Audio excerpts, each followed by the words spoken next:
negara Indonesia dikatakan sudah ada corona, lalu kemudian dibantah oleh pemerintah, kita ini selalu dihadirkan narasi-narasi yang panjang.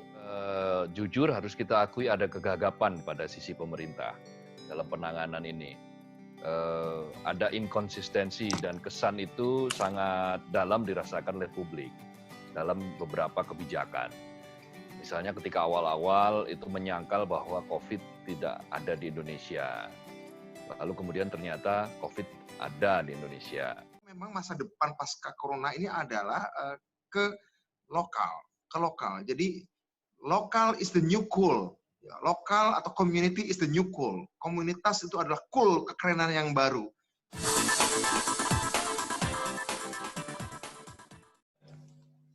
Kita kembali kepada Bang Rudi Gani. Halo, Assalamualaikum Bang Rudi. Waalaikumsalam. Clear? Oke Bang, clear Bang. Kami ingin bertanya Bang, bagaimana proyeksi geopolitik Indonesia pasca pandemi Bang? Karena mengingat hari ini kerja-kerja politik itu kan sudah diberhentikan Bang. Nah, menurut Abang bagaimana proyeksi geopolitik Indonesia pasca pandemi ke depan Bang? Waktu dan tempat dipersilakan Bang. Baik, terima kasih. Assalamualaikum warahmatullahi wabarakatuh. Tadi sudah ada duluan Mas Budiman. Ini para senior-senior nih. Ada Bang Najib Hamdani dan Bang Kohar. Izin Bang, Adinda juga dulu sempat di HMI sebagai Ketumbat Jabodetabek Banten 2010-2012. Asal cabang Ciputat. Kebetulan ini bicara soal Indonesia pasca pandemi ya. Saya mungkin cuma menambahkan dari sisi yang tadi moderator sampaikan ya, bahwa bicara soal politik hari ini ya, politik itu kan tidak pernah berhenti. Bahkan sebagai seorang politisi, dalam konteks apapun ya, omongan dia itu adalah sebuah langkah-langkah politik, termasuk hari ini yang terjadi di saya ingin memulai dari sini mungkin, bahwa hari ini kita melihat bahwa dari awal mulai negara Indonesia dikatakan sudah ada corona, lalu kemudian dibantah oleh pemerintah, kita ini selalu dihadirkan narasi-narasi yang panjang. Mulai dari awal ketika bicara soal lockdown atau tidak lockdown, lalu kemudian lockdown berubah menjadi PSBB, lalu kemudian PSBB berubah diterapkan, lalu kemudian sekarang narasi-narasi yang kemarin juga sempat rame soal mudik dan pulang kampung itu berbeda. Ini saya kira adalah sebuah ciri daripada bagaimana pemerintah melakukan sebuah gambaran terkait dengan kondisi pandemik. Jadi ketika bicara soal narasi-narasinya, kita ini kaya nih terhadap narasi yang dibangun oleh pemerintah. Nah, terakhir yang paling saat ini mungkin menjadi pertanyaan soal new era. Nah, tadi Bang Kor juga sudah menyinggung. Kalau saya kebetulan TA di Komisi 10, Bang. Jadi memang bicara soal pendidikan, ini kan juga sudah akan diwacanakan dibuka di bulan Juni. Nah, memang ada perdebatan yang panjang dengan Kementerian Pendidikan, karena jangan sampai baru tadi yang sudah diceritakan oleh Bang Kohar, jangan sampai ketika kebijakan PSBB ini sudah diperlonggar, anak sekolah juga boleh sekolah, ternyata itu menjadi sebuah klaster baru. Nah, ini yang perlu juga dikaji secara mendalam. Oleh karena itu, kemarin DPR sudah memutuskan bahwa silakan dibuka, tetapi harus benar-benar mendapatkan referensi dari berbagai pihak, bukan hanya dari pihak kementerian. Nah, nanti kemudian akan dilibatkan dari Kementerian Kesehatan dan sebagainya. Mungkin pada akhirnya konklusinya, zona hijau mungkin akan boleh diperbolehkan, zona merah tetap libur atau belajar dari rumah. Kemungkinan seperti itu terkait dengan kebijakan pendidikan yang akan dibuka bulan depan ya, bulan Juni.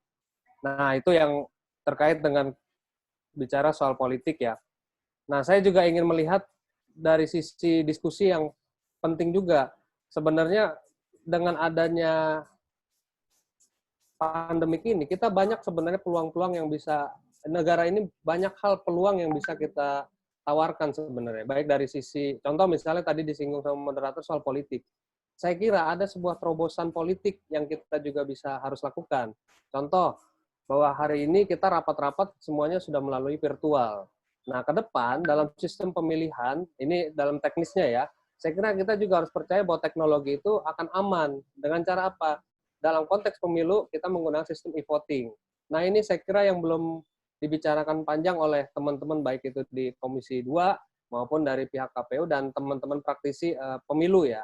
Ini saya kira juga harus menjadi momentum. Itu dari sisi politiknya. Tadi ekonominya sudah disinggung oleh Bang Ajib. Nah, ada lagi hal yang juga saya menarik karena ini saya teman-teman HMI di sini semua. Kita juga kemarin kan sempat mendorong wacana sholat id virtual, sholat jamaah, sholat Jumat virtual. Nah, ini juga saya pikir sebagai sebuah terobosan yang juga harus dipikirkan bareng-bareng, bukan hanya dari pemerintah, tapi juga dari seluruh cendekiawan, MUI, organisasi massa Islam, dan sebagainya. Nah, karena ini bicara ibadah virtual, tentunya teman-teman yang lain juga silakan. Teman-teman dari non-muslim, silakan juga mencari, mengkaji, dan sebagainya. Nah, saya kira ada berbagai hal pasca pandemik ini yang banyak kita bisa lihat gitu peluangnya. Dan itu menjadi sebuah terobosan-terobosan yang mungkin akan dicatat peradaban yang tadi Mas Budiman sampaikan, akan tercatat sebagai peradaban yang maju. Kita tidak bicara mundur, tapi bicara ke depan. Nah, wacana-wacana ini saya kira penting untuk kita lakukan, karena hari ini kita punya banyak narasi yang baru-baru semua, yang mungkin 10 tahun ke belakang kita tidak pernah dengar. Istilah lockdown, istilah atau Zoom meeting, dan sebagainya itu kan sesuatu yang berbeda. Nah, kenapa enggak dengan adanya pandemik ini, kalau saya lebih melihatnya secara optimis, bahwa ini menjadi sebuah momentum, sebuah kebaruan, yang tadi dibilang new era itu dalam segala bidang. Nah, bagaimana caranya? Kalau saya menganggapnya atau mengatakan, mengistilahkannya adalah cara berpikir masa depan. Cara berpikir masa depan itu adalah dua kalau menurut saya, change dan continuity. Change itu apa? Rubah semuanya yang tidak baik, yang tidak bagus, kita buang, pokoknya kita kubur dalam-dalam. Dan continuity. Continuity itu apa? Lanjutkan yang sudah baik. Kalau istilahnya orang-orang NU itu kan, ambil yang baik, buang yang buruk. Nah, kita lakukan juga di momentum ini. Ini momentumnya. Jadi saya pikir teman-teman, dalam konteks ini teman-teman aktivis, dan saya juga mendengar senior-senior tadi sudah berbicara, bahwa ada sinergisitas yang bisa kita lakukan. Selain itu, kita juga punya optimisme yang tinggi bahwa peradaban kita, khususnya di peradaban Indonesia, akan lebih maju, dan tidak menutup kemungkinan akan sama dengan negara-negara maju, baik dari sisi ekonominya, politik, budaya, dan sebagainya. Saya kira itu sementara. Tidak perlu panjang lebar karena tadi sudah disampaikan oleh para senior-senior saya. Mungkin nanti bisa dilanjutkan dengan diskusi. Terima kasih Pak Moderator. Selanjutnya kita buka sesi diskusi. Kebetulan ini ada yang masuk, Bang. Datang dari Facebook, Ahmad Rijal. Dia bertanya tentang kepada Bang Budiman. Halo Bang Budiman. Ya, halo, saya dengar. Nah, Ahmad Rijal bertanya di Facebook, pertanyaannya adalah, dengan prediksi 10 perubahan yang tadi Budiman paparkan, Yap. apa yang seharusnya menjadi skala prioritas bagi bangsa dan rakyat Indonesia? Nah, bagus sekali pertanyaannya. Menurut saya yang harus skala prioritas adalah, pertama, jaga jarak. Tadi ada salah satu perubahannya adalah beberapa kontak dengan orang-orang yang sudah berusia lanjut mungkin dikurangi, kontak secara fisik ya, kontak secara fisik. Kemudian juga kerjaan-kerjaan offline. Dan yang terakhir, yang ketiga ya, unemployment, ancaman pengangguran. Yang itu menurut saya kira pemerintah sudah mulai melakukannya ya, ancaman pengangguran itu dengan ada bantuan sosial, meskipun tentu saja itu masih jauh dari kondisi ideal. Tapi memang gini, tadi saya kalau nggak salah terhenti pada saat saya mau menjelaskan ada 3 skenario.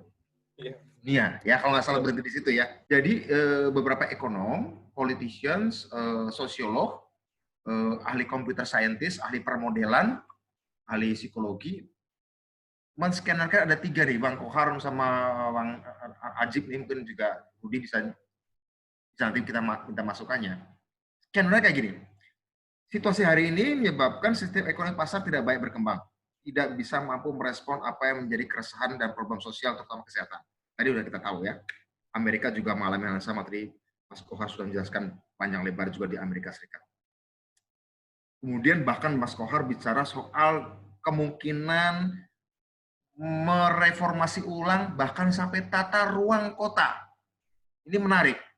Ini cukup fundamental dan cukup radikal. Nah, saya ada tiga skenario. Satu, skenario pertama begini. Negara mengkonsentrasikan seluruh sumber dayanya, politik, ekonomi, dan segala macamnya, lebih berotot, begitu kira-kira, untuk melakukan intervensi terhadap persoalan-persoalan sosial yang diakibatkan daripada COVID-19 ini. Hanya dalam hal ini, negara kemudian mengambil kesimpulannya adalah sumber daya itu dipakai untuk menggerakkan roda ekonomi, ya, dengan cara membail out, membantu pengusaha-pengusaha menengah ke atas, dengan prinsip yang sangat dikenal, terutama pada waktu krisis ekonomi 2008 di Amerika Serikat, itu prinsipnya gini, too big to fail. Yang terlalu besar jangan dibiarkan jatuh, karena akan bisa nindihin yang lain. Kira-kira gitu ya. Kalau rusak jatuh, ya nggak baik nindihin yang lain. Ya. Kalau rusak atau kancil jatuh, nggak, kambing jatuh, nggak nindihin yang lain. Tapi kalau gajah jatuh, bisa nindihin orang, bisa nindihin kambing, bisa nindihin yang lain-lain. Itu waktu prinsip dari para establishment keuangan Amerika untuk membail out banyak perusahaan besar setelah krisis 2008. Pendekatan ini menjadi salah satu pilihan. Membail out usaha-usaha besar dengan asumsi mereka bisa menggerakkan ekonomi kembali, industrinya, dan kemudian bisa menyerap tenaga kerja yang tadi terpecat atau terrumahkan. Kira-kira begitu. Jadi menolong bangsa dengan cara nolong yang gede-gede dulu. Nah, cuma ini ada masalah. Karena pasti akan menimbulkan keresahan dan kemarahan bagi masyarakat menengah ke bawah. Karena yang harusnya disubsidikan yang kecil, bukan yang besar. Kira-kira begitu.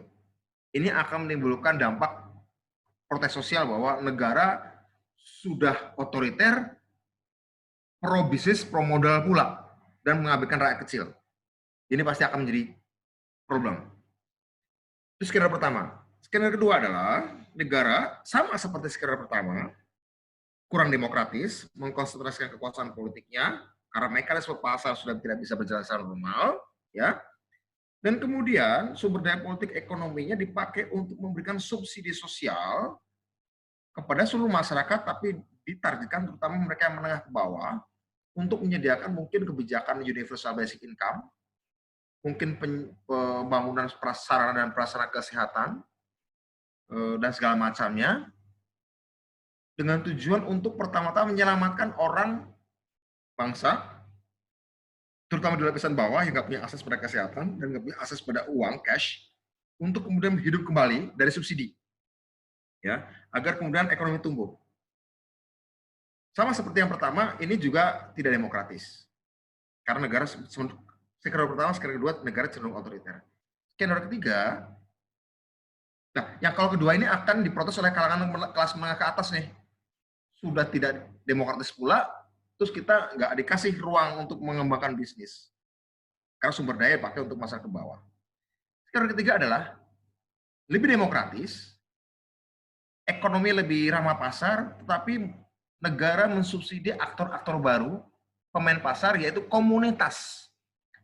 Dalam hal ini, desa dan kampung kota, dalam hal ini badan usaha milik desa dan koperasi, dipakai untuk menolong persoalan-persoalan rakyat sehari-hari, untuk menyelesaikan persoalan mereka, kemudian pemerintah memberi dengan dana desa tetap disalurkan, kemudian self-governing community, desa, antar desa, kampung kota, dan antara kampung kota, atau antar kampung kota dan desa, kemudian melakukan proses konsolidasi dan menolong diri sendiri, self-help dan mutual help oleh desa. Lebih demokratis dari satu pertama, dan kedua, hambatannya adalah bagaimana menciptakan sistem koordinasi nasional dan konsolidasi nasional, jangan sampai menimbulkan lokalisme. Ini masalahnya. Nah, kalau ditanyakan pada saya menganjurkan yang ketiga ini. Karena lebih demokratis, tapi memang memunculkan aktor-aktor pasar pelaku ekonomi yang baru dari badan usaha milik desa, badan usaha milik antar desa, dan koperasi. Halo Bang Budiman. Kayaknya kita ganggu sinyal lagi Bang ya. Muhammad Farhan. Oke. Assalamualaikum Bang. Bagaimana ketegasan pemerintah dalam menangani COVID-19 saat ini?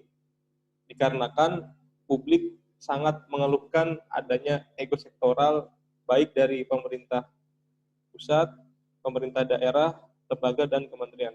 Mungkin ini bisa dijawab oleh Bang Kohar dulu. Halo Bang Kohar. Ya, halo. Nah, mungkin bisa menjawab pertanyaan ini, Bang. Ya, meskipun saya bukan merepresentasikan pemerintah ya, tapi begini, saya memotret memang jujur harus kita akui ada kegagapan pada sisi pemerintah dalam penanganan ini. Ada inkonsistensi dan kesan itu sangat dalam dirasakan oleh publik dalam beberapa kebijakan.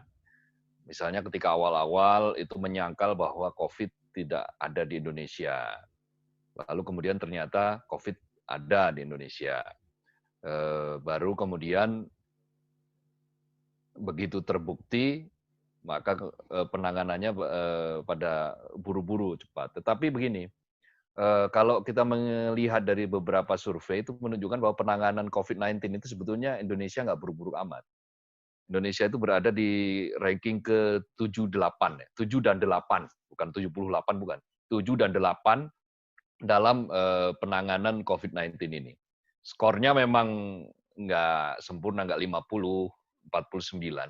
Tetapi ini sebetulnya modal bahwa kita di tengah tadi itu ada inkonsistensi kebijakan, seolah-olah kemudian muncul yang satu ke kanan, yang satu ke kiri.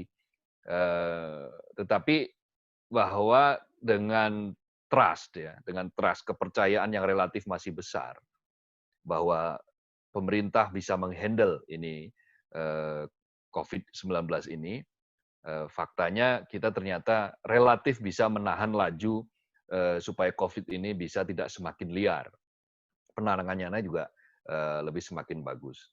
Bahwa ada hal-hal di sana sini jelas, tetapi secara umum lah, kita bicara secara umum, mulai bisa mengendalikan.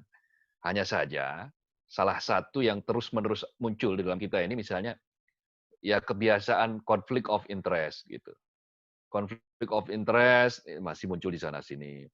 Orang mendasarkan kebijakan bukan pada apakah kebijakan tersebut betul-betul bermanfaat secara luas bagi publik, tetapi juga ada boncengannya, juga ada ikutannya gitu. Ada ikutannya.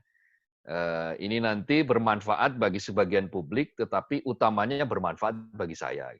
Misalnya maka ada yang bercuriga, misalnya kok awalnya ojek online tidak boleh mengangkut penumpang, lalu ada yang mengubah menjadi boleh mengangkut penumpang misalnya. Ada yang kemudian secara detail gitu atau secara iseng-iseng gitu buka-buka siapa sih pemilik saham, siapa saja sih pemilik saham di sebuah perusahaan ojek online ini. Oh ternyata ditemukan di situ ada familinya yang membuat kebijakan misalnya. Nah hal-hal semacam ini kan akhirnya memantik kecurigaan.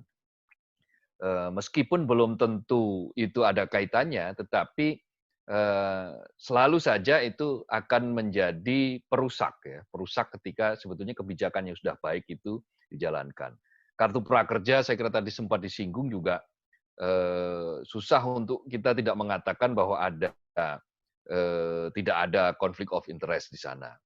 Tetapi begini, intinya adalah bahwa model penanganan yang sekarang itu sudah relatif on the right track, tinggal bagaimana kita menyambungkan saja antara satu disiplin itu, kesabaran dan disiplin, kemudian menghindari hal-hal yang tidak perlu gitu, hal-hal yang tidak produktif, yang akhirnya nanti kita akan semakin kesulitan setelah pandemi. Itu yang dalam pandangan saya. Nah, skenario tadi yang disampaikan oleh Mas Budiman misalnya, 3 skenario besar, memang tidak banyak pilihan, semua ada risikonya, tetapi kalau kita tidak akan pernah berani mencoba skenario satu pun ya, kita tidak akan pernah bergerak gitu loh. Jadi segala sesuatunya dimulai. Amerika pasti akan memulai skenario yang pertama karena skenario yang pertama terbukti berhasil mengantarkan Amerika kembali kepada situasi yang normal setelah krisis 2008 misalnya. Melalui program QE quantitative easing, dengan menolong mereka yang di level menengah ke atas, yang kaya-kaya itu, sehingga mereka tidak runtuh pada zaman Obama itu.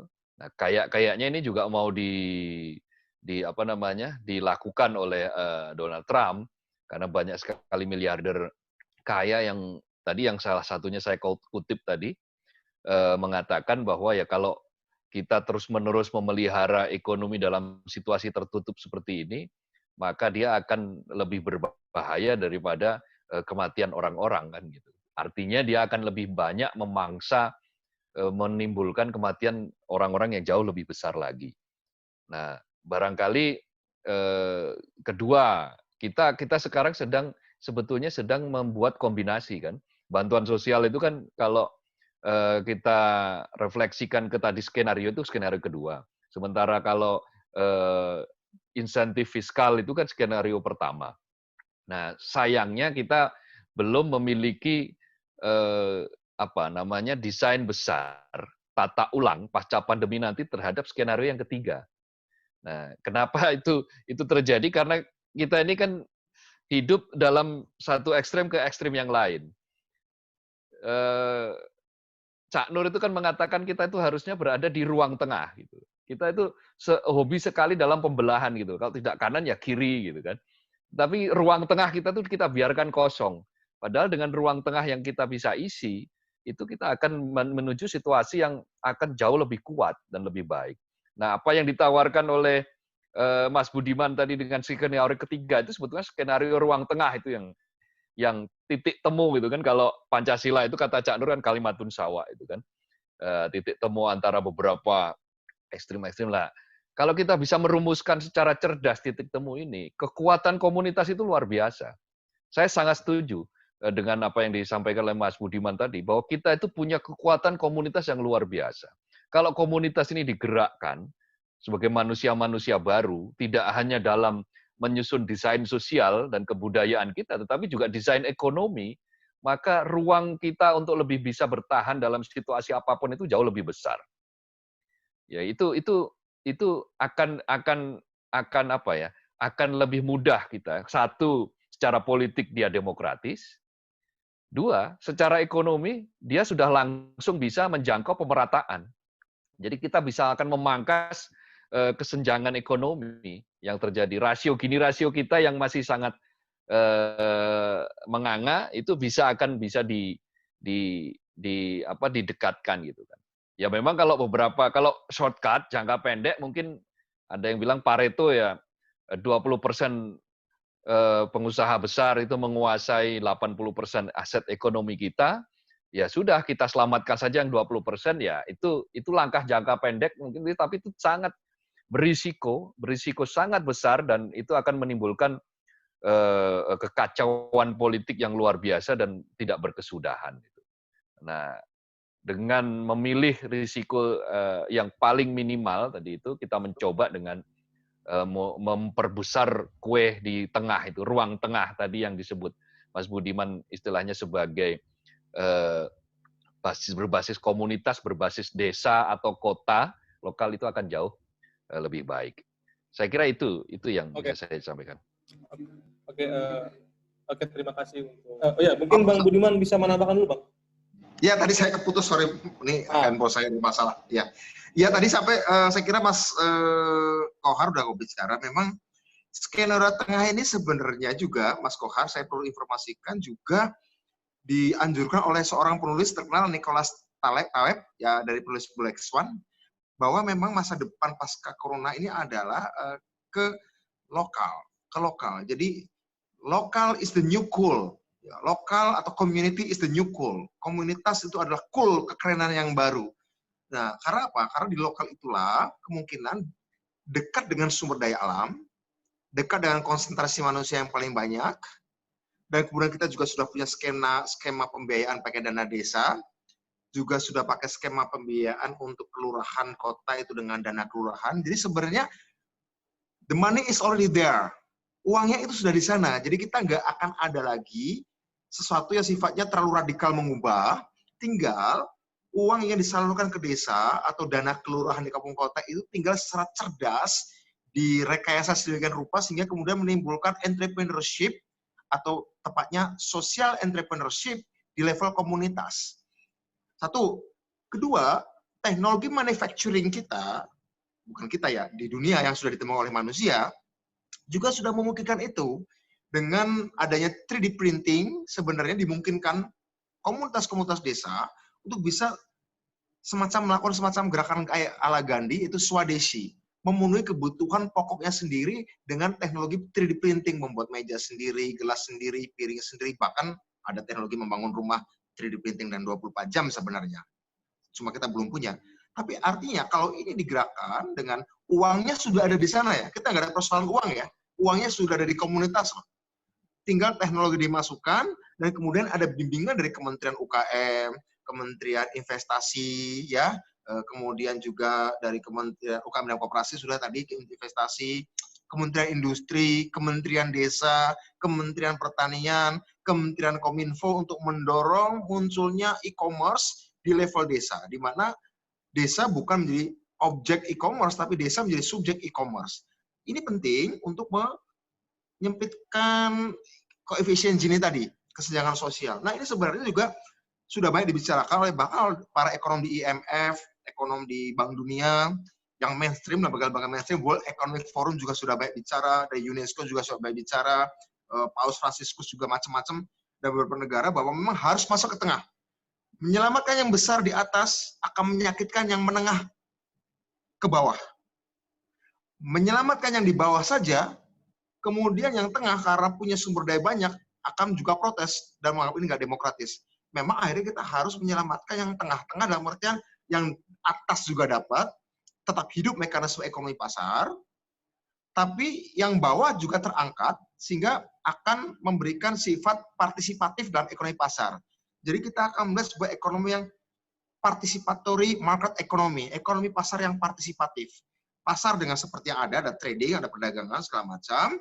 Hanya saja kemudian kita memperpendek rantai supply chain, rantai pasok antara barang dengan pasar, dan kemudian partisipatori ya, dalam pengertian bahwa masyarakat di bawah yang ada di komunitas desa dan kota, yang uangnya sudah punya dengan dana desa dan dana kelurahan itu, tinggal dididik saja secara digital dan dikoneksikan. Saya kira itu nggak terlalu susah, technically nggak terlalu susah sebenarnya, asal ada kemauan politik. Saya kira itu. Kalau yang 1, 2 banyak problem politik dan banyak problem teknis.